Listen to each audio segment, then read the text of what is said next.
Hello नमस्कार, कैसे हैं आप सभी। उम्मीद करता हूं आप जहां भी होंगे स्वस्थ व्यस्त मस्त और जबरदस्त होंगे, अपना और अपनों का ख्याल रखते हुए तैयारी कर रहे होंगे। प्यारे साथियों, भाइयों बहनों, हम लोग यूपीपीएससी आरओ 2023 के लिए प्रैक्टिस कर रहे हैं और आज हमने सेशन में लिया है ईस्ट इंडिया कंपनी और बंगाल के नवाब। इसमें कुल 25 से 30 प्रश्न होंगे जिसमें हम चर्चा करेंगे और यहाँ से जो आपका घटना चक्र है उसमें जितने भी प्रश्न आए हो या जो भी प्रीवियस ईयर क्वेश्चन हो वो सारे के सारे हम इसमें डिस्कस करने वाले हैं दोस्त। तो सेशन शुरू करने से पहले एक मात्र निवेदन कि यदि आपने चैनल को लाइक नहीं किया है, शेयर नहीं किया, सब्सक्राइब नहीं किया, जरूर कर ले साथी।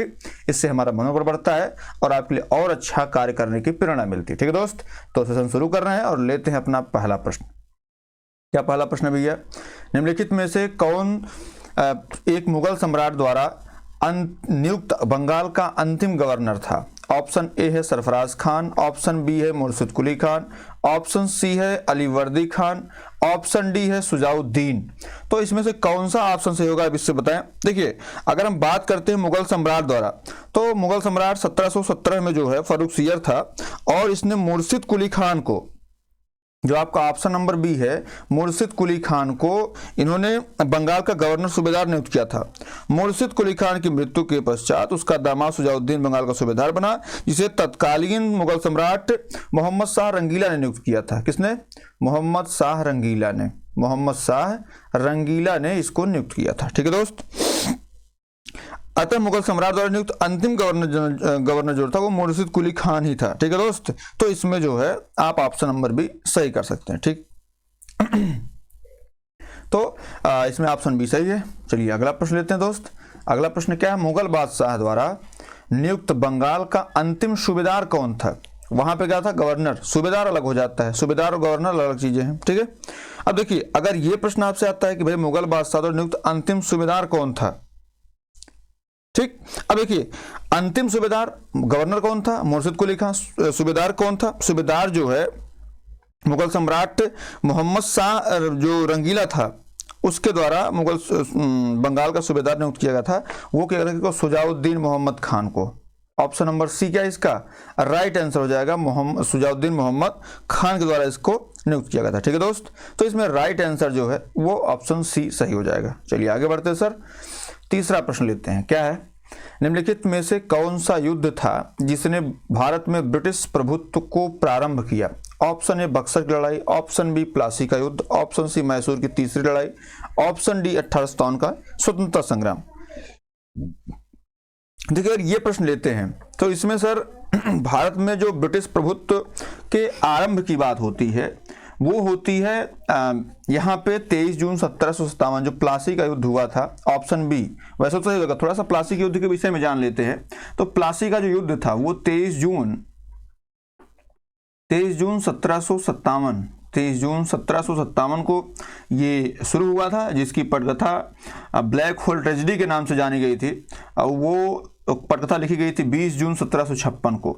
20 जून 1756 को ये लिखी गई थी इसकी पटकथा। और प्लासी का जो युद्ध था ये रॉबर्ट क्लाइव के बीच में, रॉबर्ट क्लाइव वर्सेस सिराजुद्दौला। ठीक है, सिराजुद्दौला के बीच में युद्ध लड़ा गया था।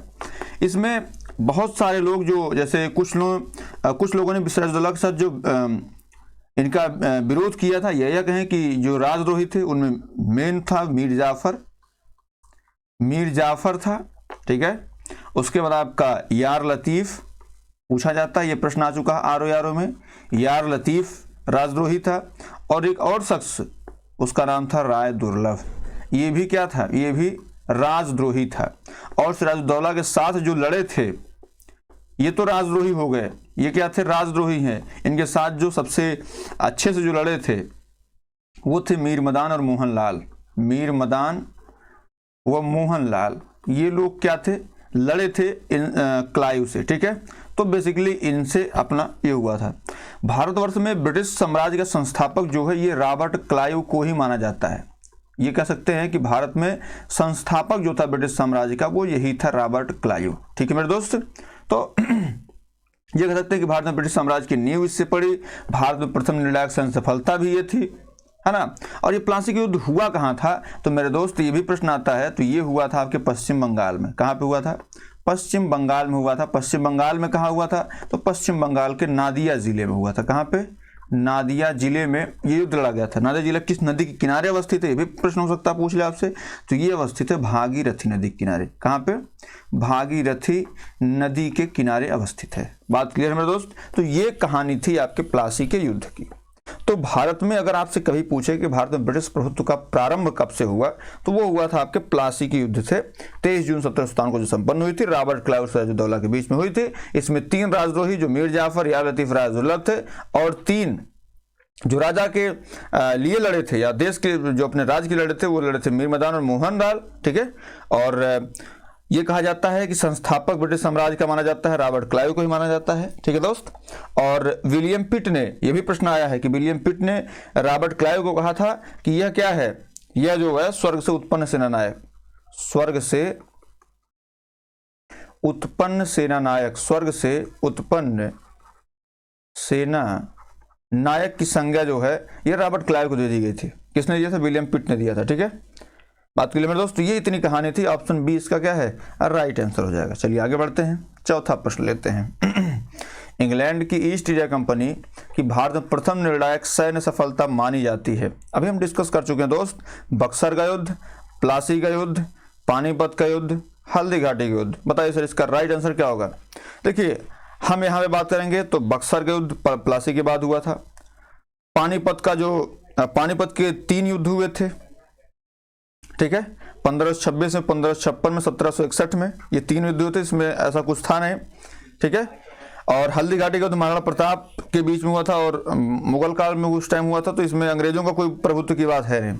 बेसिकली प्रभुत्व की बात अगर आएगी तो बक्सर और प्लासी की बात करते हैं। तो भैया इसमें प्लासी के युद्ध में जो पहली सैन्य सफलता थी वो प्लासी के युद्ध में मिली थी। और ये युद्ध हुआ था 23 जून 1757 को। मीर जाफर, यार लतीफ, राजुल्लाह ने इसमें धोखा दिया था सिराजुद्दौला को। इन लोगों ने रॉबर्ट क्लाइव का साथ दिया था, इसलिए प्लासी का युद्ध जो है ये जीता और स्वर्ग से उत्पन्न सेनानायक की संज्ञा रॉबर्ट क्लाइव को दे दी गई थी। ठीक है दोस्त। चलिए आगे बढ़ते हैं, 5वां प्रश्न लेते हैं।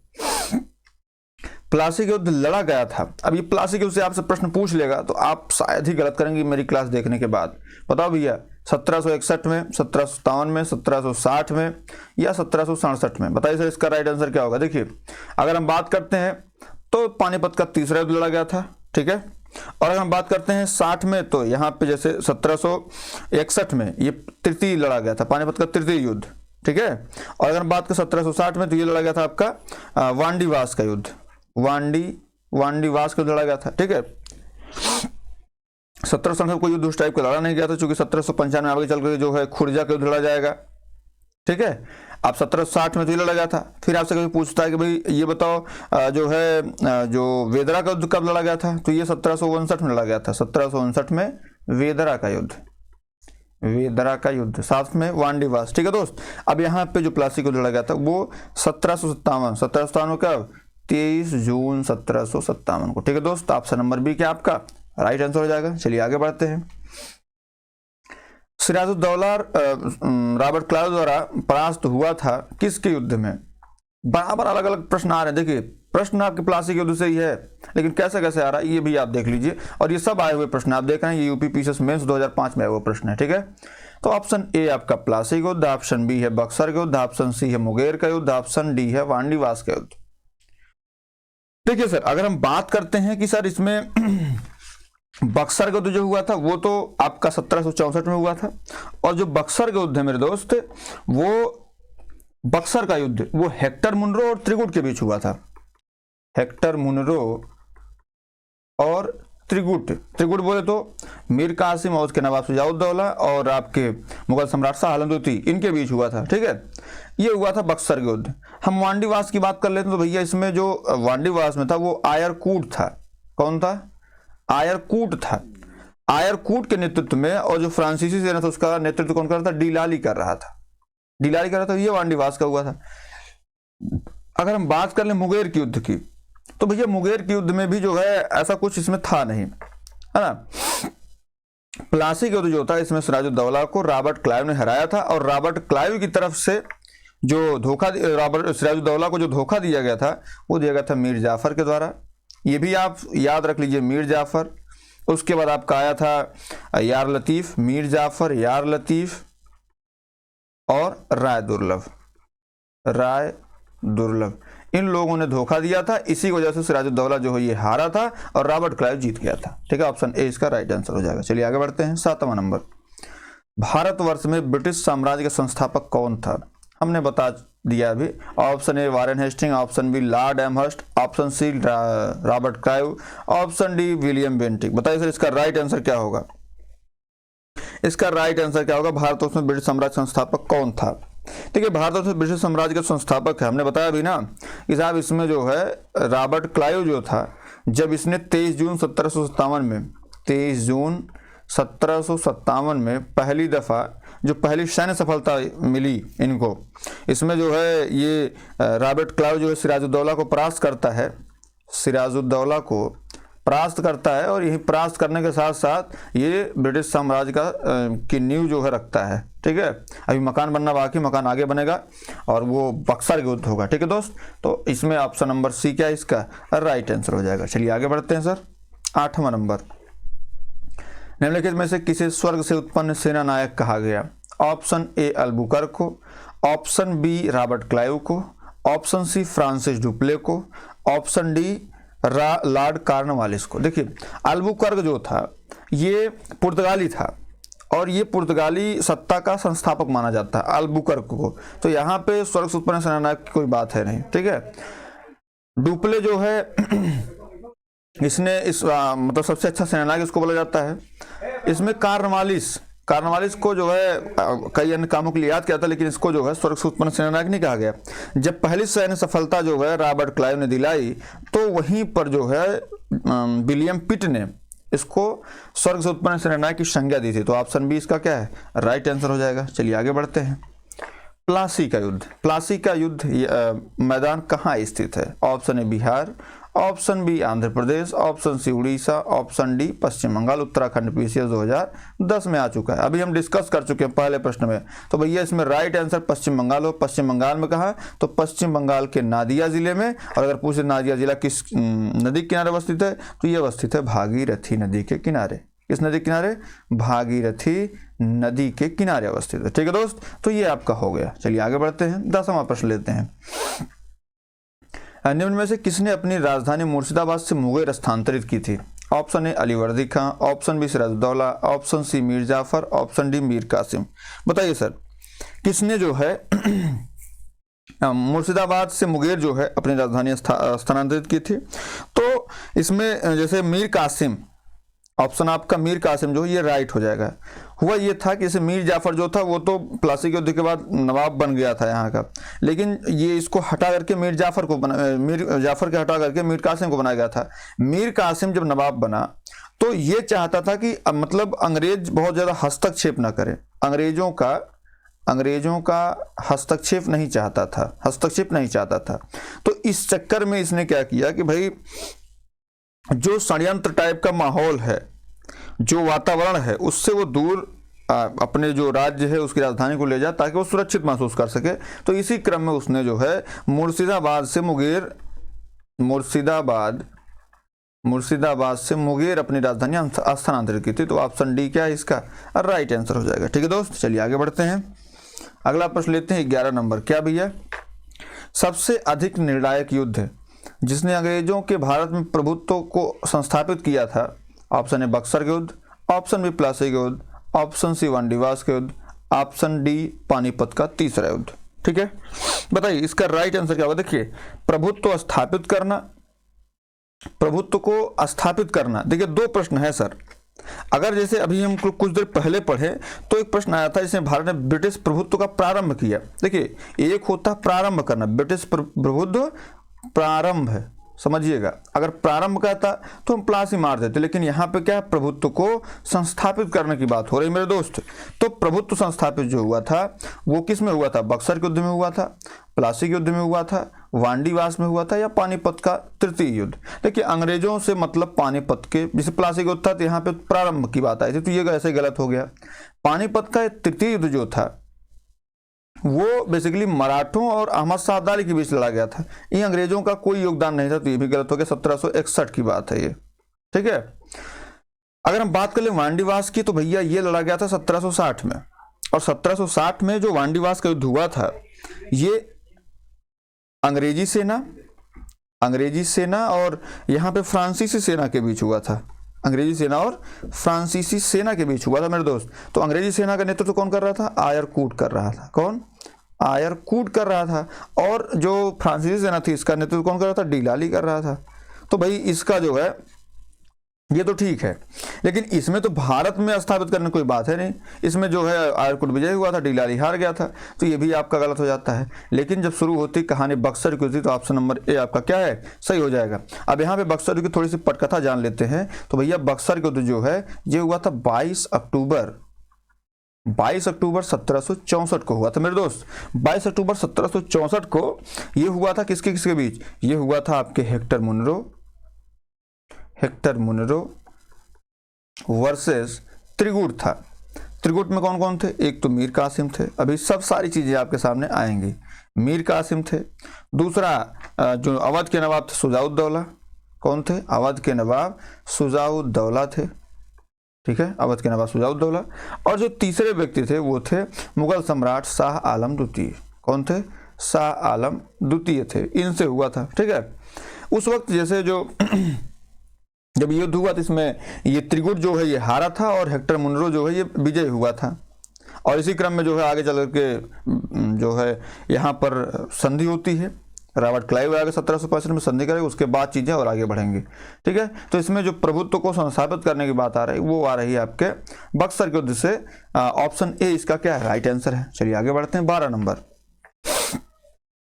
अंग्रेजी ईस्ट इंडिया कंपनी द्वारा लड़े गए निम्नलिखित युद्धों में से कौन सा सर्वाधिक निर्णायक था? बक्सर का युद्ध, प्लासी का युद्ध, प्रथम आंग्ल सिख युद्ध, प्रथम आंग्ल मैसूर युद्ध। देखिए ये आया है यूपीपीएससी में 2016 में ये प्रश्न आया हुआ है। ठीक है दोस्त, तो इसमें बात कर लेते हैं इसकी। तो निम्नलिखित युद्धों में से कौन सबसे निर्णायक रहा? तो भाई यहाँ पे तो निर्णायक पहली सैन्य सफलता मिली थी, ये तो गलत हो गया। इसका कोई मतलब है नहीं, इसका भी मतलब नहीं है, मतलब निर्णायक युद्ध से। तो यहाँ पे ऑप्शन नंबर ए आपका बक्सर के युद्ध। और कब? 22 अक्टूबर 1764 किसके बीच? हेक्टर मुनरो और त्रिगुट के बीच। त्रिगुट में आपका मीर कासिम अवध के नवाब शुजाउद्दौला और यहां से फिर आता है आपका शुजाउद्दौला के बाद शाह आलम द्वितीय। ठीक है, ये होते हैं, बात क्लियर है। और इसमें जो है जो विजयी होता है वो हेक्टर मुनरो होता है। तो इसमें राइट आंसर आपका ऑप्शन नंबर ए सही हो जाएगा। चलिए आगे बढ़ते हैं सर। 13 नंबर, निम्नलिखित में से कौन सा युद्ध भारत में अंग्रेजों के आधिपत्य की स्थापना की दृष्टि सबसे महत्वपूर्ण समझा जाता है? बक्सर के युद्ध, प्लासी के युद्ध, श्रीरंगपट्टनम, वांडीवास। तो भैया यूपीपीएससी में 2012 में पूछा गया है। तो जाहिर सी बात है प्लासी के युद्ध जो है ये आधिपत्य के प्रारंभ की बात कर सकते हैं, प्रारंभ हुआ था। लेकिन सबसे महत्वपूर्ण जो है जो आधिपत्य स्थापित हुआ था तो वो बक्सर के युद्ध से हुआ था। श्रीरंगपट्टनम का युद्ध नहीं हुआ था। यहाँ श्रीरंगपट्टनम की संधि हुई थी आंग्ल मैसूर युद्ध के बाद, तीसरे आंग्ल मैसूर युद्ध के बाद। ठीक है, और वांडीवास जो था ये वांडीवास को जो जनवरी 1760 में लड़ा गया था। और ये लड़ा गया था अंग्रेज और फ्रांसीसियों के बीच लड़ा गया था। जो अंग्रेजी सेना का नेतृत्व कर रहा था वो आयरकूट कर रहा था और फ्रांसीसियों का नेतृत्व जो है डी लाली कर रहा था। ठीक है दोस्त, तो इसमें राइट आंसर जो है वो ऑप्शन नंबर ए सही हो जाएगा। चलिए आगे बढ़ते हैं। 14 नंबर, ठीक है, क्या भैया बक्सर के युद्ध के समय दिल्ली का शासक कौन था? Option A Aurangzeb, option B Shah Alam प्रथम, option C Bahadur Shah Zafar, option D Shah Alam द्वितीय। जाहिर सी बात है बक्सर का युद्ध जब 22 अक्टूबर 1764 से शुरू हुआ तो इधर अगर बात करें तो मुनरो था, हेक्टर मुनरो, और इधर थे आपके जो मुगल सम्राट थे जो दिल्ली में शासक कर रहे थे वो थे आपके उनमें से शाह आलम द्वितीय। ऑप्शन डी क्या सही हो जाएगा? एक तो मीर कासिम था, एक तो शाह आलम द्वितीय थे, और तीसरे व्यक्ति जो थे वो थे शुजाउद्दौला। कौन थे? शुजाउद्दौला थे। ठीक है दोस्त, तो इसमें राइट आंसर जो है वो ऑप्शन नंबर डी सही हो जाएगा। चलिए आगे बढ़ते हैं। अगला बढ़िया प्रश्न है, बक्सर की लड़ाई के समय बंगाल का नवाब कौन था? Option A Sirajuddaula, option B Mir Jafar, option C Mir Qasim, option D Najmuddaula. UPPSC में 2016 का प्रश्न है। देखिए जो बक्सर के युद्ध लड़ा जा रहा था तो जाहिर सी बात है एक तो तरफ हेक्टर मुनरो था, हेक्टर मुनरो था वर्सेस त्रिगुट, तो यहाँ मीर कासिम। मैं इतनी बार लिख दूंगा, आप इतनी बार सुन लेंगे कि आप भूल ही नहीं पाएंगे इसको। मेरे दोस्त पूरी क्लास देखा करिए, पूरी क्लास देखिए, उसके बाद आप आनंद लीजिए। देखिए आपको इतना याद हो जाएगा, इतने प्रश्न एक टाइप के लेके आता हूं मैं कि आप भूल ही नहीं पाएंगे। मीर कासिम हो गया। दूसरा शाह आलम द्वितीय, ये कहाँ के थे? ये मुगल सम्राट थे। और उसके बाद शुजाउद्दौला,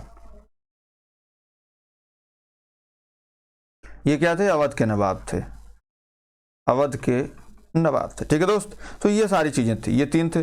तो भाई जाहिर सी बात है विरोध में लड़ रहा है, ठीक है, तो हो सकता है आप मार दे मीर कासिम को, लेकिन मीर कासिम निष्कासित व्यक्ति था, इसको बंगाल से निकाल दिया गया था। ये शरण लिया था जाकर के जो है शुजाउद्दौला के है, यहाँ क्या किया था? शरण लिया था और यहीं से इसने जो है रणनीति बनाई थी, फिर जाके इनसे मिला, उसके बाद युद्ध हुआ था बक्सर के युद्ध, ठीक है, 22 अक्टूबर 1764 को। तो इसमें जो उस वक्त जब नवाब था वो था मीर जाफर। ऑप्शन बी इसका क्या है? राइट आंसर हो जाएगा। चलिए आगे बढ़ते हैं। 16 नंबर, निम्नलिखित में से किस एक शासक ने ईस्ट इंडिया कंपनी को दीवानी प्रदान की थी? वह था option A Farrukhsiyar, option B Shah Alam प्रथम, ऑप्शन सी शाह आलम द्वितीय, ऑप्शन डी शुजाउद्दौला। बताइए इसमें क्या सही होगा? किस एक शासक ने ईस्ट इंडिया कंपनी को दीवानी प्रदान की थी? ठीक है, हुआ ये था, इसकी कहानी अलग है कुछ। इसकी कहानी ये है कि जैसे जब इलाहाबाद की संधि हुई, तो इलाहाबाद की संधि में सबसे पहले जो पहली संधि होती है, जैसे इलाहाबाद में 2 संधि हुई थी, इलाहाबाद की 2 संधि हुई थी। एक तो इलाहाबाद की जो है पहली संधि और दूसरी संधि। तो इलाहाबाद की जो दूसरी संधि होती है वो होती 12 अगस्त 1765 को। 12 अगस्त 1765 को इलाहाबाद दूसरी संधि। बात क्लियर है? इलाहाबाद की दूसरी संधि 12 अगस्त 1765 को होती मेरे दोस्त। अब इसमें जो है जो मुगल सम्राट थे, मुगल सम्राट कौन?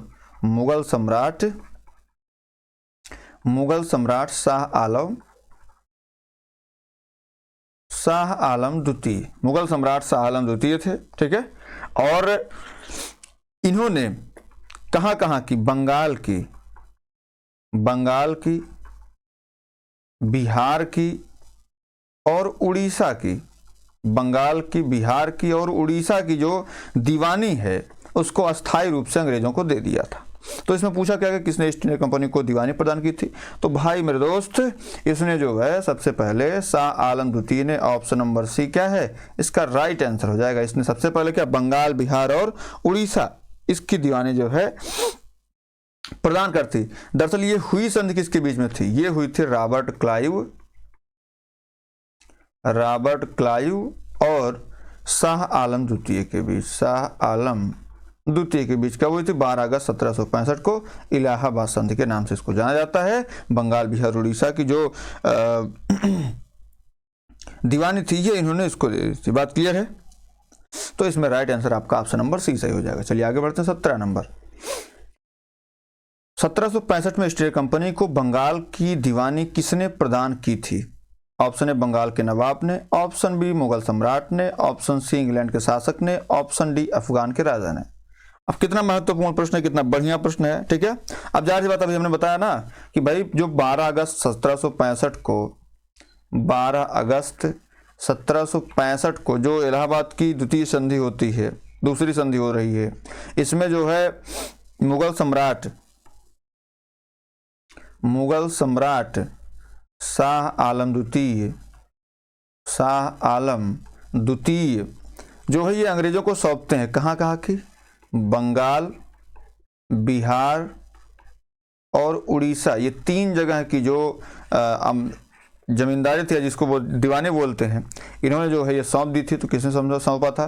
तो इसमें ऑप्शन नंबर बी आपका सही हो जाएगा। मुगल सम्राट ने समझा था। बंगाल के नवाब भी गलत थे, इंग्लैंड शासक भी गलत था, अफगान के राजा भी गलत थे। बात क्लियर है? चलिए आगे बढ़ते हैं। 18 नंबर प्रश्न लेते हैं सर। क्या भैया? किस गवर्नर कार्यकाल में ईस्ट इंडिया कंपनी को शहंशाह शाह आलम द्वारा बंगाल, बिहार, उड़ीसा में दीवानी का अधिकार दिया गया था? भैया option A Lord Clive, option B Lord Cornwallis, option C Lord Wellesley, option D Lord William Bentinck. बताओ भैया किसको अभी जस्ट हमने डिस्कस किया है। अभी हमने जस्ट डिस्कस किया कि देखिए हुआ कहानी क्या हुई थी 22 अक्टूबर, कहानी समझ लीजिए तो फिर आपको भूल ही नहीं पाएंगे इसको। 22 अक्टूबर 1764 ये हुआ था क्या? बक्सर का युद्ध। बक्सर का युद्ध हुआ, ठीक है। अब इसके बाद 12 अगस्त, हम पूरी कहानी आपको धीरे धीरे सुनाएंगे जब आपको थोड़ा सा डीपली दिसंबर के बाद जब हम थोड़ा सा पढ़ाएंगे, आपकी क्लास मैराथन लेंगे उसमें डीपली पढ़ाएंगे इसको।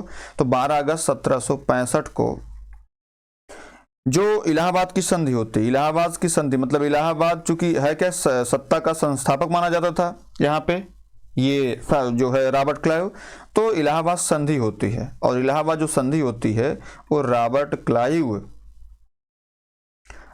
क्लाइव और इधर जो शाह आलम द्वितीय थे, शाह आलम द्वितीय, इन दोनों के बीच में होती है। तो जाहिर सी बात है कि जो ईस्ट इंडिया कंपनी को जो इन्होंने दिया था तो किस गवर्नर टाइम में दिया था पूछा जाता आपसे, 1765 में आया था। तो जाहिर सी बात है रॉबर्ट क्लाइव इसमें सही हो जाएगा, ठीक है, रॉबर्ट क्लाइव सही हो जाएगा। बात क्लियर है? तो ऑप्शन नंबर ए आपका सही है। लॉर्ड वेलेजली सहायक संधि के लिए जाना था, लेकिन लॉर्ड क्लाइव ने ही सबसे पहले जो सहायक संधि की बात की है, सहायक संधि की शुरुआत जो है ये अवध के नवाब से की थी। 1765 में ही कर लिया था कि साहब हमारा आपके यहाँ रेजिडेंट रहेगा और हम आप राजा रहिए, हमारा रेजिडेंट रहेगा और हमारी सेना रहेगी, बाकी आप अपने देख लीजिए, ठीक है। चलिए सर आगे बढ़ते हैं।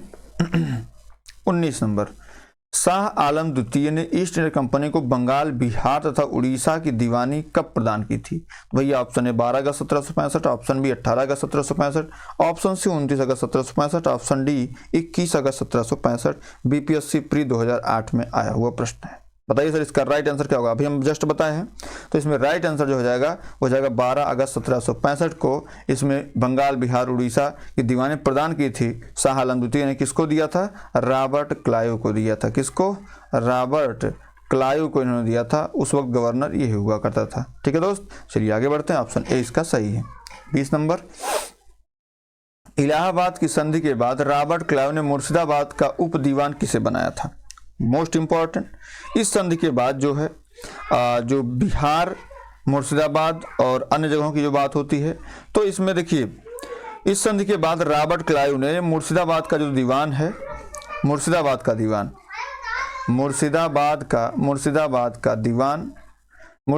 जो दीवान बना था वो मोहम्मद रजा खान को बनाया था। मोहम्मद रजा खान को बनाया था। किसको?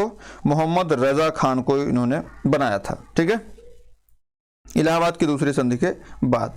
और बिहार के लिए जो है, अगर हम बात करें, मुर्शिदाबाद के लिए हो गया, और बिहार के लिए भी अगर आपसे पूछा जाए तो बिहार के लिए जो है इन्होंने राजा सिताब राय को बनाया था। किसको?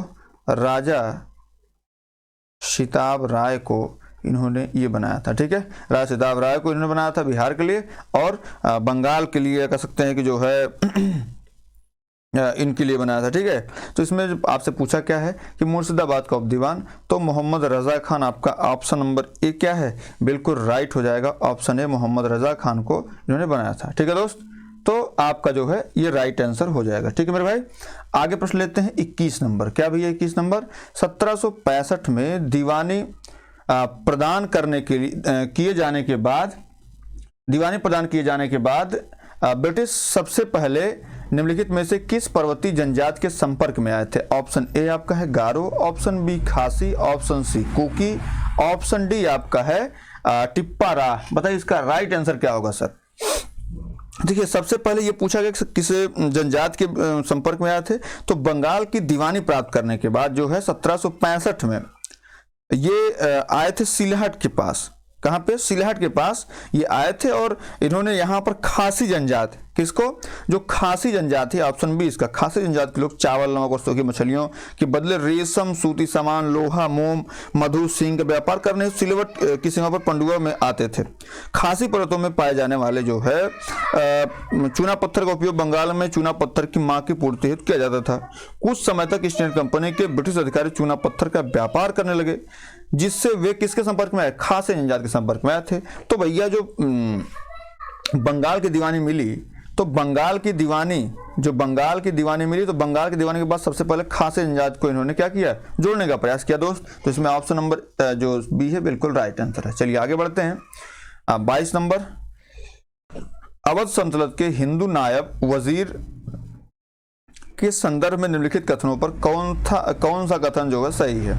ऑप्शन ए, राजा टिकैत राय नवाब अशफाकुद्दौला के अर्थ मंत्री थे। ठीक है। ऑप्शन बी क्या है दोस्त? अवध के नवाबों के राज्य में सामान्यतः कतिपय हिंदू जातियों के लोगों को उच्च स्थान प्राप्त था। ये तो आपका जो है कथन हो गया। अब कौन सा कथन सही है ये भी देखना है। ऑप्शन ए है केवल एक, ऑप्शन बी है केवल दो, ऑप्शन सी है एक और दो दोनों, ऑप्शन डी है ना तो एक ना ही दो। बताइए इसका राइट आंसर क्या होगा सर? देखिए, अगर हम बात कर लेते हैं कि राजा टिकैत राय नवाब अशफाकुद्दौला के अर्थ मंत्री थे, तो ये बिल्कुल बात सही है। तो आपका ऑप्शन एक तो बिल्कुल राइट हो जाएगा। ये तो बिल्कुल सही है सर। ठीक है, ये तो बिल्कुल सही हो गया। अब ऑप्शन दो पे आते हैं सर। अवध के नवाबों के राज्य में सामान्यतः कतिपय हिंदू जातियों के लोगों को उच्च स्थान प्राप्त था। ठीक है, ये भी बात बिल्कुल सही है। क्यों सही है? क्योंकि जैसे अशफाकुद्दौला के जो दीवान थे राजा टिकैत राय, वह राजा जाऊलाल नवाब सफदरजंग के प्रधानमंत्री और सेनानायक राजा नवल राय आदि इन्हीं जातियों के प्रतिनिधि थे। तो भैया दोनों बात इसमें बिल्कुल सही है। तो इसका जो सही ऑप्शन हो जाएगा वो हो जाएगा एक और दो दोनों। ऑप्शन सी बिल्कुल सही है। ठीक है दोस्त, चलिए आगे बढ़ते हैं।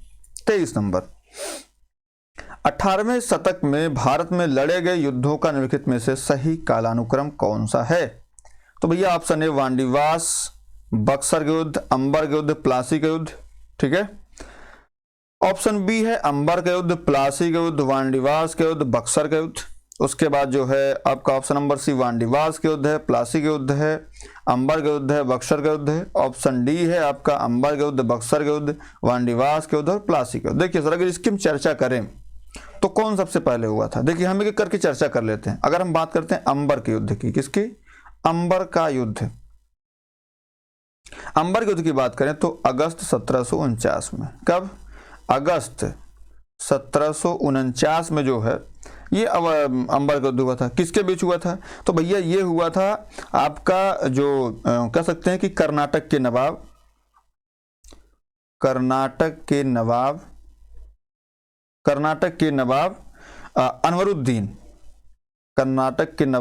अनवरुद्दीन के बीच। और इधर तीन लोग थे।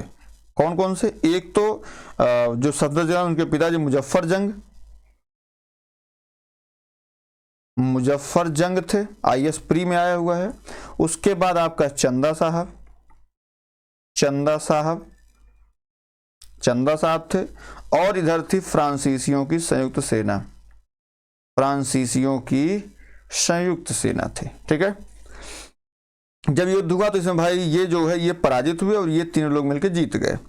तो जो मुजफ्फर जंग है उनको दक्कन का सूबेदार बना दिया गया। डुप्ले को कृष्णा नदी के दक्षिणी भाग के मुगल प्रदेशों का गवर्नर नियुक्त कर दिया गया। तो फ्रांसीसी भी और चंदा साहब तो अपना राजा थे ही। तो इस 1749 में तो अंबर का युद्ध हुआ था भैया। अगर बात करें तो भैया 1749 में अंबर का युद्ध हो गया। प्लासी की बात करते हैं तो उसके बाद आपका प्लासी कब हुआ था? 1757 में। उसके बाद आपका बात करते हैं वांडीवास की, तो वांडीवास मेरे दोस्त वांडीवास हुआ था 1760 में। और उसके बाद क्या लिखा है? बक्सर का युद्ध।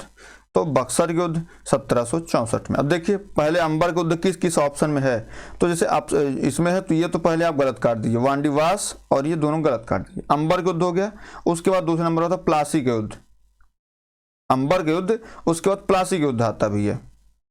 तो देखिए ऐसे नहीं चलेंगे हम लोग। ठीक है, इसमें क्या है सबसे 1757 में हुआ था तो अंबर का युद्ध हुआ। ठीक है, यहाँ पे सबसे पहले अंबर का युद्ध हुआ। तो अंबर के युद्ध के बाद प्लासी का युद्ध होता है, 1757 की बात होती है। उसके बाद वांडीवास होता है 1760 में। ठीक है, वांडीवास 1760 में। उसके बाद होता है बक्सर के युद्ध 1764 में। तो ये आपका ऑप्शन नंबर बी क्या है, बिल्कुल राइट आंसर है दोस्त। चलिए आगे बढ़ते हैं 24 नंबर पे। क्या भैया, उस फ्रांसीसी सेनापति का नाम बताइए जो 1760 के वांडीवास में पराजित हुआ था भैया। काउंट लाली और फ्रांसिस मार्टिन, डुप्ले, इनमें से कोई नहीं।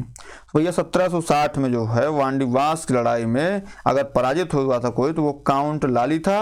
और किससे पराजित हुआ था, तो ये काउंट लाली वर्सेस आयरकूट, कौन, आयरकूट, ये युद्ध हुआ था और आयरकूट विजय हुआ था, काउंट लाली हारा था। तो ऑप्शन नंबर ए क्या है, बिल्कुल सही है। चलिए आगे बढ़ते हैं सर। वांडीवास का युद्ध 1760 में किसने, फ्रेंच ने ब्रिटिश को हराया, ब्रिटिश ने डच को हराया, ब्रिटिश ने फ्रेंच को हराया, डच ने ब्रिटिश को हराया। बताओ ये इसमें राइट आंसर क्या होगा। जाहिर सी बात है ये हुआ था आयरकूट, आयरकूट वर्सेस डी लाली। लाली किस सेना का था, तो ये फ्रांसीसी का था, फ्रांस की सेना का था। ये क्या था, ये अंग्रेज की सेना का था, ब्रिटिश सेना का था। और जीता ये था, हारे ये थे। तो भैया ब्रिटिश ने किसको हराया था, फ्रांसीसी को हराया। देख लीजिए किस में लिखा हुआ है, फ्रेंच ने ब्रिटिश को हराया था, ब्रिटिश ने डच को हराया, ब्रिटिश ने फ्रेंच को हराया। ऑप्शन नंबर सी क्या है, बिल्कुल सही ऑप्शन है। ठीक है सर, 25 नंबर हो गया। चलिए आगे बढ़ते हैं 26 नंबर पे।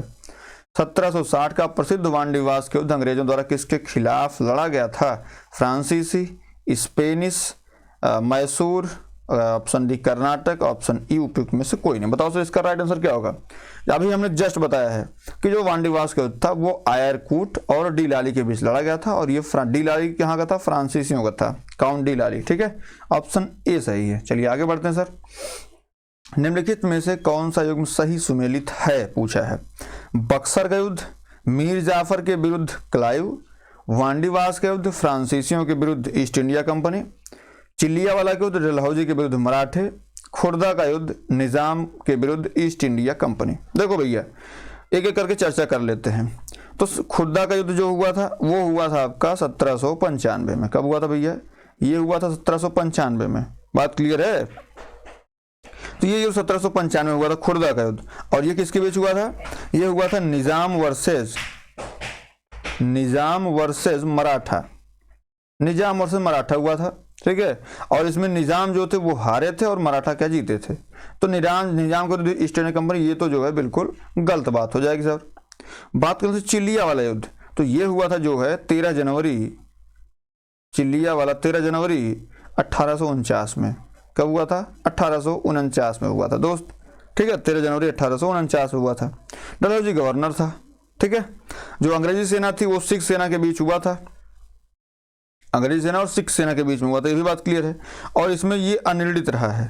क्या है, ये युद्ध अनिर्णित रहा है, अनिर्णित। तो डलहौजी के विरुद्ध मराठे, ये भी बात बिल्कुल गलत हो जाएगी सर। ठीक है, वांडीवास की बात कर लेते हैं सर। वांडीवास कब हुआ था, 1760 में हुआ था। कब हुआ था, 1760 में हुआ था। किसके बीच, अंग्रेजी सेना और फ्रांसीसियों के बीच हुआ था, फ्रांसीसियों के विरुद्ध ईस्ट इंडिया कंपनी। ये बात बिल्कुल सही, ऑप्शन बी क्या सही हो जाएगा। और अगर बक्सर के युद्ध की बात कर लेते हैं तो भैया मीर जाफर के विरुद्ध नहीं था, सुजाउद्दौला के विरुद्ध था। तो आपका ये भी गलत हो जाएगा। तो इसमें आपका राइट आंसर है वो ऑप्शन नंबर बी सही हो जाएगा। चलिए आगे अगला प्रश्न लेते हैं, अंतिम प्रश्न।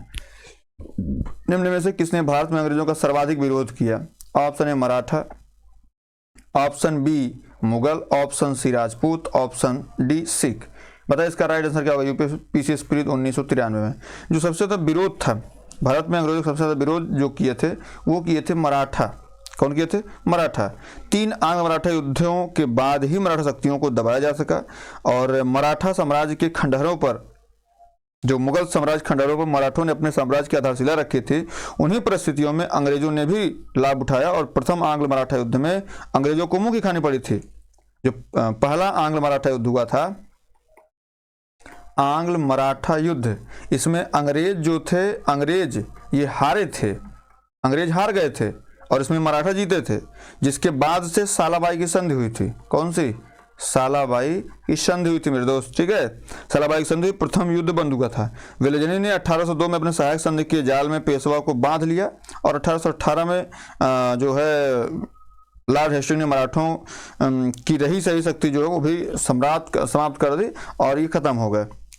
तो इसमें राइट आंसर आपका ऑप्शन नंबर ए सही हो जाएगा। उम्मीद है क्लास आपको पसंद आई होगी। पसंद आए तो प्लीज दोस्त इसको लाइक कर लीजिएगा, शेयर कर लीजिएगा, सब्सक्राइब जरूर कर लीजिएगा। बहुत बहुत धन्यवाद।